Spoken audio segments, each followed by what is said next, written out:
Ito ang magandang balita na dapat malaman ng taong bayan at tila ayaw ipalabas ng mga bayarang media dahil matapos nga ang usap-usapan at pagkalat ng mga balita patungkol sa tunay na kalagayan ni Pangulong Bongbong Marcos, Vice President Sara Duterte pinaghahanda na at posible na umanong manumpa anumang oras bilang bagong Pangulo ng Pilipinas at Attorney Rowena Guanzon may malaking pasabog sa publiko na siyang dapat malaman ng taong bayan na siyang gumimbal at sumampal ng katotohanan sa gobyernong ngagba ni Marcos Jr. Pero bago tayo magpatuloy, kung bago ka pa lang sa aking channel ay huwag mo nang kalimutang mag-like, comment at mag-subscribe para lagi kang updated sa mga susunod nating video.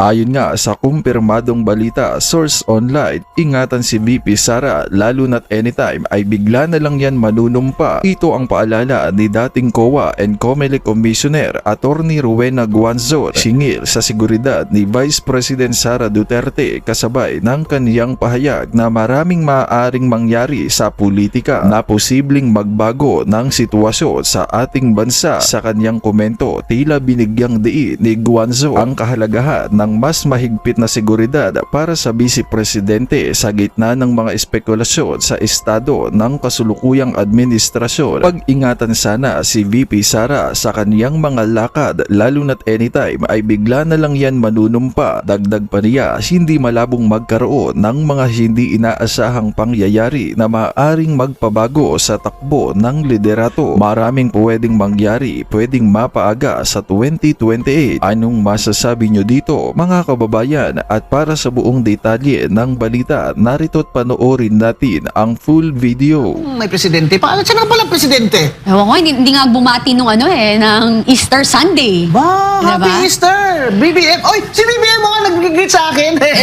Hello, sir. Attorney Guanzon po, sir. Musta kayo, sir?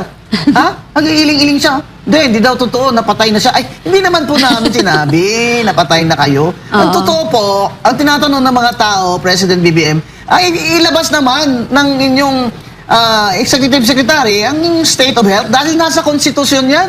May right to information ng mga tao dyan. At saka kagaya nung kati si Fidel Ramos, si President FVR, nung nagka-routine surgery siya, he was under general anesthesia, nag-report sila to people. Nagpasabi siya sa Congress na siya ay mag-undergo ng surgery, that he will be under general anesthesia and therefore temporarily incapacitated. Dahil po sa konstitusyon, mga kababayan, pang ating pong Pangulo ay temporarily incapacitated dahil under anesthesia siya, ang automatic po sa konstitusyon na ang Vice President ang magte-take over automatically ng opisina ng Presidente. Hindi po ang Executive Secretary. Ang Vice President po ang may katungkulan yan. Kaya po natin tinatanong, nasaan si BBM? At ano ang status ng kanyang health? Diba? Kasi ang payat-payat niya na. Masyado naman kasi itong problema ito, hindi niya yata kaya. Hindi niya yata kaya itong problema ito. At saka hindi kasi pwede, kombing na palagi na lang na ang magsasalita is yung kanyang spokesperson na ang sasagot lang sa atin palagi is nasa mabuti siyang kalagayan. Eh bakit hindi tayo labasan ng video? Oo, na diba? real time. Oo, diba? Na humawak siya ng dyaryo. Oo. Kagaya sa Amerika, di ba? Napakahirap ba nun? Kailangan may hawak na dyaryo. Tsaka, hindi naman po sa siyempre, we are not wishing ill on the President. But we want them to follow the Constitution.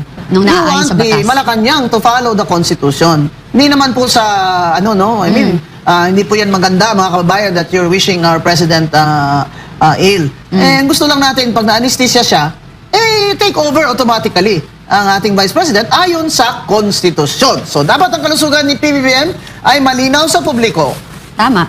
Di ba? Karapatan po natin yan. At dahil po yan, dyan nakasalalay ang mga desisyon ng Office of the President, lalo na po na may crisis tayo, kailangan po natin ng Presidente 24/7 alive, alert, and aware. Tsaka wala tayong nakikitang mabilis na aksyon sa nangyayaring pagtaas ng presyo ng krudo sa ating bansa. Katulad ngayon, yung bagong presyo, estimated natin, nasa 99 pesos to 112.40. 40 centavos, depende sa branch at kumpanya pa yan. Kaya diba? dami nang gusto magbenta ng mga diesel nila na truck na karga. Yung trucking pala, laking problema. In fact, somebody called me, sila ng transport, Group. Association. may isa pa akong kilala na meron siyang tracking, more than 400 trucks. Ha? Grabe. Hindi na nila alam anong gawin kasi yung kontrata nila, hindi naman sila pwede magtaas ng presyo. Pag may ganyan na fuel crisis. At kaya, kung wala naman po silang i-deliver, paano na po ang economy? Tanggalin talaga natin yung tax. Muna. Yun. Tanggalin muna natin yung tax. Mama Bing, may napansin ako sa'yo. Hindi naman tayo nag-usap, no? Oo. Nakadilaw ka. Ba't ako hindi ko akalain nakapink ako, hindi ko sinasadya. Dilawan naman talaga ako, di ba? Uring ako na dilawan eh. Yeah. Kami ni Congressman Erice. Yeah. Wala po tayong kulay-kulay dito, sa totoo lang. Kailangan po yung totoo lang. Para sa bayan. Oo. Diba? Hindi po importante kung anong kulay-kulay mo dito sa... In fact, all of us should be united now in this crisis. Yes. We should look at the issues, not our political affiliations. Hindi ba? Yeah. So, grabe na po itong crisis na ito. Sasabihin nila, ni BBM, tighten your belts. Sir, wala na nga kaming ita-tighten eh. Dahil maliit na kita ng mga tao eh. Tapos tighten your belts pa. Oh, yun yung nakakalungkot, Kombing. Kasi, yun nga, inuulit ko, na lahat ng presyo ng bilihin, commodities natin, ngayon, ang crudo, is ang tataas. Pero yung way of life, living, sweldo ng mamamayang Pilipino, kinikita, hindi nag-i-improve. Kaya yung excise tax, ay tanggalin na muna o huwag kolektahin dahil 10 piso yon sa gasolina bawat litro. Diba? Yes. Yung sinasabi kong income tax, below 1 million, huwag na munang kolektahin ng gobyerno. Magpa-file ka pa rin ng income tax return mo, pero Exempted muna. parang alam na, nag-file ka lang, ganito yung income mo below 1 million, natatakan ka ngayon na no tax due. Di ba? Yeah. So, ang iba pang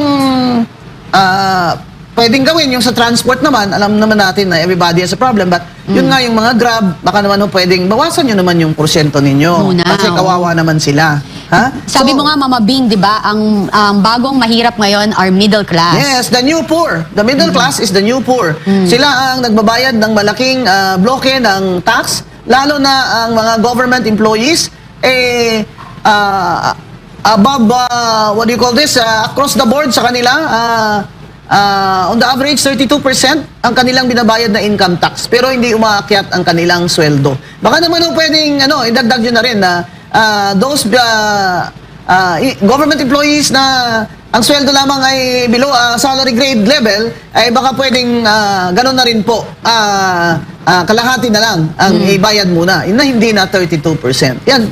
The middle class in the Philippines is now the new poor. So, ang problema, yung maliliit na negosyo, kasi wala naman silang kapital, hindi ba? That's true. Yun ang Kawawa problema. naman. So, paano gugulong ang ekonomiya kung walang transport, walang construction, mataas ang bilihin, kaya konti na lang ang buibili. Yun ang problema po mga kababayan dahil isa sa mga solusyon dyan ng mga tagapagmahala ng economic policy ng ating bansa at fiscal policy, isang solusyon dyan para mabawasan o mababa yung inflation rate o kaya ang taas na mga bilihin ay itaas nila ang interest rate. Yes, Kunyari, exactly. may savings ka na 1 million. Imbis na itago mo, ipasok mo sa bangko dahil nataasan nila ang interest rate doon. Yes, pakitain sa pera mo. nila. Oo. Pakitain ng tama. So, ibig sabihin, less na naman ang gastos. Yeah. Dahil pinasok mo sa bangko di ba? Imbis na magkapital ka more sa negosyo mo, hindi naman ka kumikita ngayon ng maganda, ipasok mo na lang sa bangko and wait it out. Ayun, dahil konti na naman ang pera sa ekonomiya, ay yung tinatawag na nagko-constrict, no? Kaya, ang sunod dyan, of course, this is already given sa lahat ng around the world na nangyayari. Pag tinaas ang interest rate ng bangko para sa iyong pera, bababa ang investment, siyempre, ipapasok mo na lang sa bangko, di ba? Kaysa naman idagdag mo sa kapital mo. Kasi hindi ka kumikita Pero ang resulta naman, recession. Ay, ewan ko na yung recession na yan, PBBM. Explain mo na sa amin kung paano mo. Susolusyonan. Oo, kasi nakakapagod na po. Kami naman kami po dito tinatanong din po ng mga kababayan kung ano po ang solusyon dyan. Actually, Mama Bing, meron na balitaan, maiba tayo. Today, April 7 po, ay mag-uumpisa ang oral argument sa Supreme Court about sa GAA. Yung budget na may unprogrammed funds. Ano yan kaninang alas 9:30 ng umaga nag-umpisa siya. Unprogrammed funds 2024-2025. Ito yung kasong final pa noon sa Supreme Court ni former Speaker Alvarez, former Senator Coco Pimentel at my good friend that whom I admire, the late Congressman Edsel Lagman. Pwede ba nating mapakita kung magkano yung 2024 at 2025 unprogrammed funds? Yeah, kasi yung issue na to is tungkol sa GAA nga, di ba? BICAM at saka yung sinabi special program eh. Ito ang sinabi ni Dr. Munso dyan. Professor ko yan, Katin. Ako, dumugo ilong tenga ko dyan. Calculus Economics. Gusto ko siyang ma-interview natin, no? Sana one day, no? Sana, oo. Pwede rin sa Zoom lang. Oh, pwede Kasi, naman, parang oo. nasa bahay lang siya pag nag-i-interview siya. Sabi ni Dr. Winnie Monsod, dating NEDA Secretary ni President Cory Aquino, dapat wala ng unprogrammed funds. Ayan. So, happy na naman ako na ako isang ayon po dyan kay Dr. Winnie Monsod. Dapat ho, wala ng unprogrammed funds kasi yan po, walang dyan, transparency. Kumbaga, hindi natin nakikita yan kung magkano ginastos ng presidente dyan. Siya lang naman ang pwedeng mag-approve ng gastos sa unprogrammed funds. At technically, yung unprogrammed funds ay hindi naman ho pwedeng gastusin dahil wala pa hong kita. Pag may kita ng gobyerno sa revenues na unexpected, na dagdag, saka lang niya magagastos ang unprogrammed funds. Di ba? Pero, yun na nga, kina-question dito sa Supreme Court ngayon, ni na Congressman Alvarez et al. Na ito ay labag sa konstitusyon dahil wala itong limits at safeguards. Kumbaga, para itong bulsa de lobo ng presidente, di ba? Kung sa English pa, it's a kitty. Di ba? Parang, kumbaga ay Hugutin? Hukupit, pangungupit. Hindi.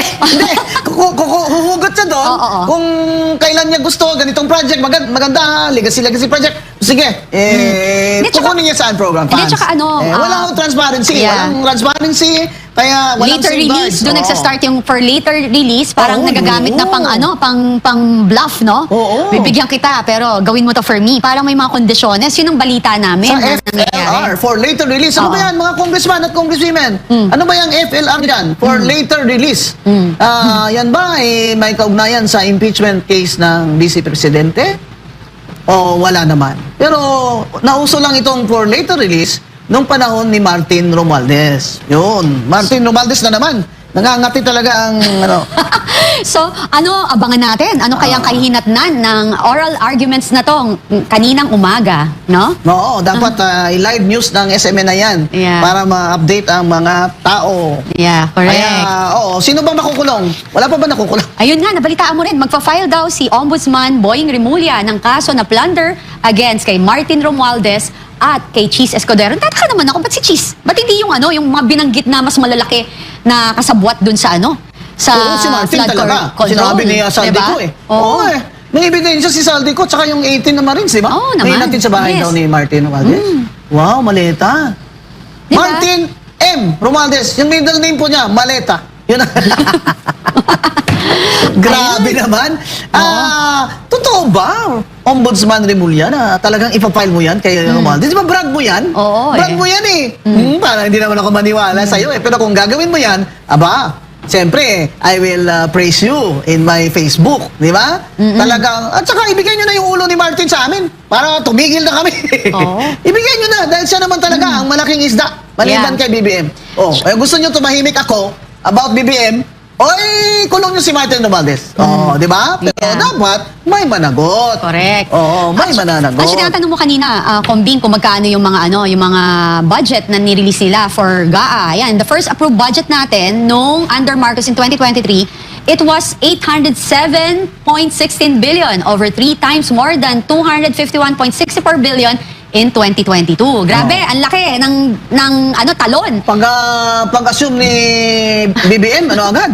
Diba? Paldo agad, times 3. Oo, 800. Kasi times 4. Halos 4, no? Funds, ha? Oo. Yeah, tapos nung naman, 2024, it was 731.4 billion.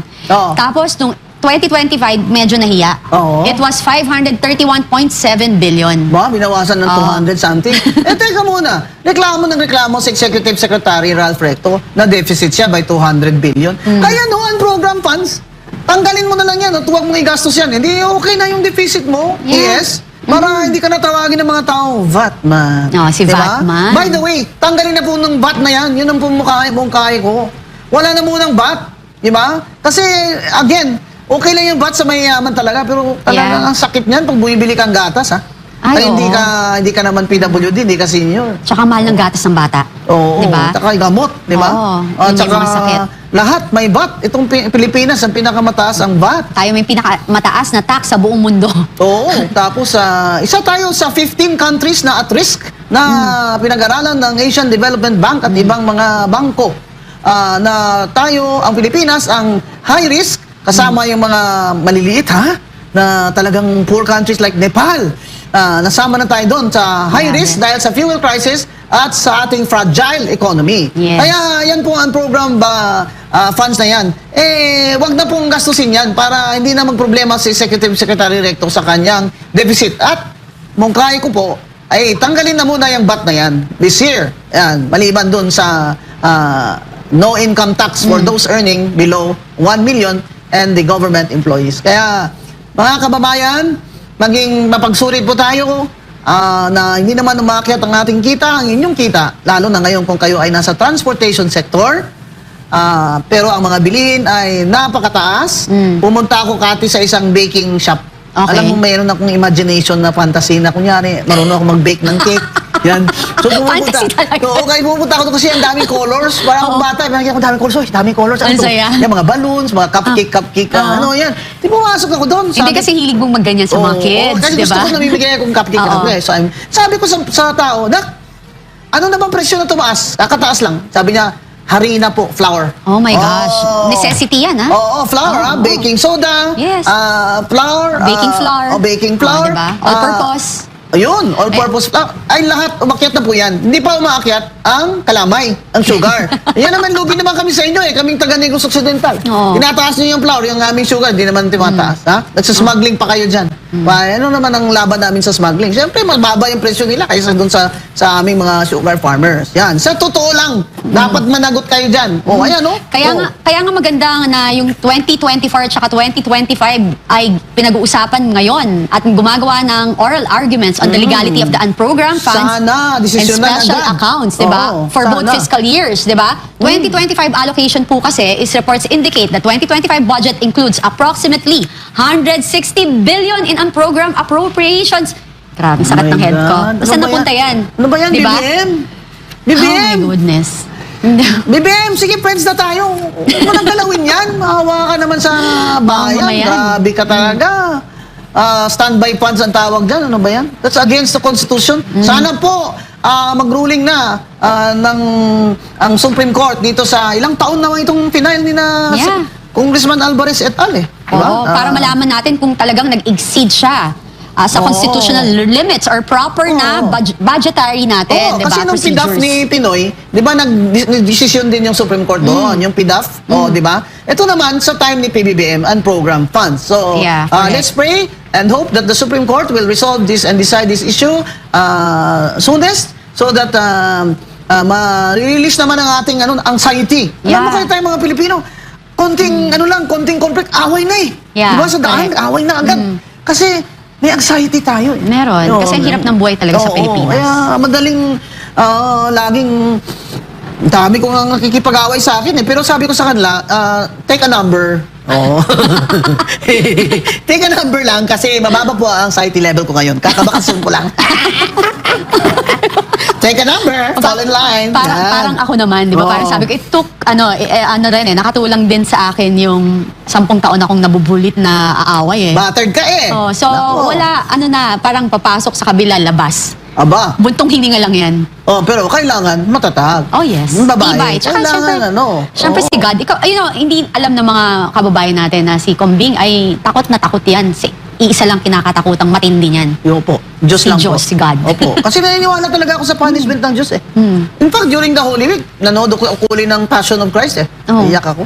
Ang ganda rin nung Chosen. Napanood mo? Chosen. Sa Netflix. So Meron din nice. yung story ni Moses. Yes. Na, ayun, yung punishment talaga doon. Grabe. Sa Pharaoh of Grabe. Egypt. Yeah. Kasi ngayon po, ang mga corrupt, ang Diyos nila malita. May Oo. MOA, Samsonite. Pero tingnan mo, may namamatay, Tourister. nagkakasakit, Sa kanila. na-aksidente, di ba? Oo. So, wake up yan. Diyos ang gumagawa niyan. Oo, hindi Diba? naman natin na gabaan unta mo. Oo, hindi naman. Diyos yan. Pero may Diyos talaga ang kalibutan. There is a God. Yeah. Iba-iba lang ang pangalan niya. Yan, huwag na tayong bawal religion dito. Pag-usapan kasi iba-iba religion ng mga tao eh. Hindi, isa lang naman yung at least isa lang. Isa lang ang Oo, Diyos. diba? Isa lang ang Diyos. Hindi, just ano, At saka dapat matakot po kayo sa Diyos. Kasi talagang punishment is It's real. is real. Yan. Nabalita mo rin, yung bagong news is ang Iran ay hindi susuko or hindi Nako. titigil sa gera. Nako. At merong Filipinang nasawi sa missile attack sa Israel. Nako. Nakakalungkot. Condolence po sa pamilya ninyo. Opo, Kasi nakikiramay po nagpapahayag kami. po kami ng matinding pakikiramay. At even ang Department of Foreign Affairs sa pagkasawi ng isang Pilipinang nasyonal matapos tamaan ng missile attack and isang residential area sa Haifa, Israel noong gabi ng April 5. Nung Kundi- napunta ako dyan sa Holy Land, ang mga caregiver dyan, Kati, puro Pilipina. Yung pushing wheelchairs, yung mga elderly nila. Oo. Kasi ito pong Israel ay favored nation tayo dyan sa Israel. Dahil, Catholic di ba country. nung digmaan, President Manuel Quezon received around 2,000 Jews na ayaw naman tanggapin ng Amerika. Yeah. Tinanggap po niya dito. Kaya marami pong testimony dyan, yung mga nabuhay, na nagpapasalamat sa atin. Kaya doon po sa Israel, the Philippines is a favored nation. Kaya po sila kumukuha ng scholars dito sa atin, taon-taon, at sila po ang mga OFW natin ay binibigyan nila ng priority. Kaya sana po sa mabuti kayong kalagayan dyan, mga kababayan sa Israel. Pero kailan kaya matapos itong... Ito naman kasi si Trump masyado namang... Mr. Oo Trump, nagagalit na po yung mga citizens ninyo. Laki daw ng gastos ninyo sa digmaan na ito. Hindi naman daw nila digmaan yon. Digmaan daw yun ng Israel. Oh, what are you say? Oh, Mr. Trump? Yeah, you agree with me? Yeah? Nod your head. Oh, nag-nod siya. Well, at saka yung Pilipinang namatay pala, Mama Bing, ano siya, ang asawa niya Israel. Israeli. Israel. Oh, taga doon talaga siya. Hindi siya OFW. Pagka resident na siya doon. Condolence po sa family. Sana nga po matigil na ito. Pero parang walang kasi ini-expect pala ni Trump na susuko agad ang Iran. Sinara patuloy ang Strait of Hormuz. Nilagyan ng mga mines. Tapos ako nang ulikta na ngayon ng passage fee. At ang bayad, hindi dolyar. Yuan. Oo, ng ayaw China. nila ng Oo. US. Oo. Ang sabi naman ni Auntie Claire, spokesperson Claire, ay magandang balita, ang mga vessels na papuntang oil sa Pilipinas ay makakadaan sa Strait of Hormuz. Bakit po? Meron ba tayo? Meron nga ba Meron tayong ba tayong Meron may vessel ba talaga? tayo for that? Oo, tsaka siyempre makakadaan pero babayad po. Yes. Additional $1 per barrel. Ano naman yan? you want per barrel. Sakit na naman. Sakit Yeah. na naman sa bulsa at ano nga ang Tummy? Chan? Ang sakit at basta yung Kabag. wala na makain ba? Mga Oo. tao, konti na lang. Nalipasan ng gutom. Pera mo, 500. Siyempre, kung apat kayo, ano na lang ang pagkain dyan ng mga Yeah. bata. Kaya ako po, kain ng munggo. Dahil nabasa ko na pag yung munggo pala, ay pwede mong itago yan ng ilang taon. Baka naman magka-arthritis ka. Ayun lang, aking arthritis. Pero payo lang po sa mga nagtitipid. Yeah. Yung munggo ay may protina. Yes, At yes. sa ngayon ay mas mura pa siya. Kaya yung mga bata po, pakainin ng protina. Pero wala eh. Baka Magkano lang naman ang kita eh. Baka pagkatapos natin sabihin mura yung munggo, biglang taasan nila. Oo nga. Ano ba, BBM? Bayaran mo na yung 203 billion mo sa estate tax ni FM. Para hindi na... Ipangayuda mo kaya yan? Payag ako dyan. Hindi na kita i-criticize, promise. Hindi, at saka, Kombing, sana, sa ganitong nangyayari sa buong mundo, ang hinihingi lang natin sa gobyerno is maging transparent or maging totoo sa atin, sa totoong kalagayan ng ating bansa. Para naman makapaghanda ang ating mga kababayan. Walang handa. Oo, Wala talagang time to prepare. Bigla na lang, boom. Akyat ang presyo. At saka ang bagal po. Ang bagal ng desisyon. Oo. Then, nawawala pa siya ngayon na sa kaligitnaan ng everything. Kung ako yan hindi ko man sinasabing napakagaling natin, no? Kung ako yung presidente, I will show myself every single day to comfort my Yun lang yung fellow expect ng mga tao, Kati. 24/7, dapat nandyan si BBM. Ba't ang presidente ka tapos gusto mo matulog na mahimbing? Hindi pwede yun, di ba? Ikaw, naghanap ka ng problema eh. O, ayan, ibinigyan ka. Correct. Sobra-sobrang problema para mapakita ang galing mo. Eh, ano Correct. nangyari sa atin? Mr. President, maawa na po kayo sa mahirap. Talaga pong kapit na lang sa patalim ito. Mm. Sinabi ko ba sa'yo, Kati, yung parlor ko nagsasara ng 4 o'clock. Dahil takot ma-hold up. Ay, oo, nakwento mo. Grabe, ganun nga. Tapos, nabalitaan mo ba, Mama Bing, yung bata na 5-year-old na nilaslas yung leeg? Pinuntahan ata yun ni ano eh. Grabe na. Di ba? Nalaslas yung leeg, sinaksak. Oo, Nahuli na ba? nahuli na. Ay, So, grabe. nilaslas yung leeg, sinaksak, nilabas daw yung bituka. Tapos, hindi raw niya kilala yung tao. Ano ba Diba? ito? Addict ba ito? Ano yung mga addict na naman? Happy days are here again kayo, ha? Grabe kayo. Grabe kayo. Eto na nga, pinatawag ng House panel ang mga dokumento sa Mary Grace Piatos at buwis ni Sara Duterte. Naglabas ng supina ang House Committee on Justice upang kunin ang mga dokumento kaugnay sa paggamit ng confidential funds ni Vice President Sara Duterte. Kabilang ang mga papeles na may pangalang Mary Grace Piatos at iba pang questionableng tumanggap umano ng bayad. Oh. Sa utos na inilabas noong March 31, inatasan ng komite ang isang state auditor mula sa Commission on Audit na dumalo sa pagdinig sa April 14 at dalhin ang mga orihinal na dokumento tungkol sa paggamit at pag-liquidate ng confidential funds. Oh. Kabilang sa hinihing dokumento ang mga ebidensya ng pagbabayad sa mga pangalang Mary Grace Piatos, Milky Sequoia, Coqui Villamin at Irene Tan. Kinestyon ng ilang mambabatas ang pangalang Mary Grace Piatos dahil tila hango ito sa mga brand ng pagkain.